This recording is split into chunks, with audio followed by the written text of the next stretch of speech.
In today's video, I'm going to teach you how to create a workflow in n8n Cloud Personal Workspace, add a manual trigger, connect an AI node, and run it end-to-end. First, head to your personal workspace in n8n Cloud. This is your private area where you can build and test workflows safely.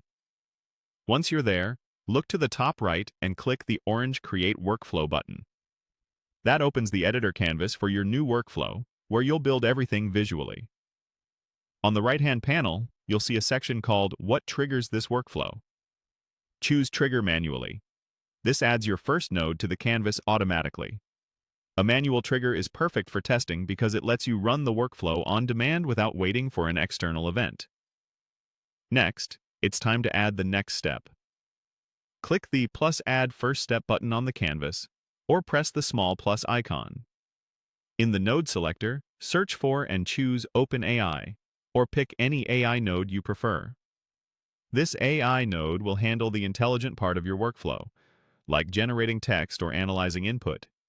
Now configure the AI node. If credentials are required, select or add them securely when prompted. Credentials are stored safely in n8n, so you never paste secrets directly into fields that don't ask for them. Then set the parameters or prompts you need for your workflow. For example, you might enter a clear instruction for the model, adjust temperature or other options if available, and define what input the node should receive from the previous step. Make sure your nodes are connected.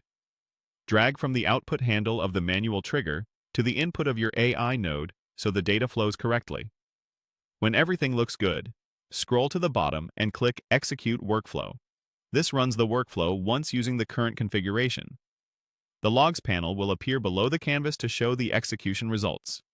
You'll see status updates and the output of each node. Open the AI node's output to confirm it produced the result you expected, such as a response message or structured data. If something doesn't look right, adjust the AI node's parameters or prompt, then execute again. Review the output until it matches your goal. You can repeat these steps to add more nodes or actions as needed, expanding your workflow while keeping the manual trigger at the start for easy testing. If this video helped, please like, subscribe, and share. Thanks for watching.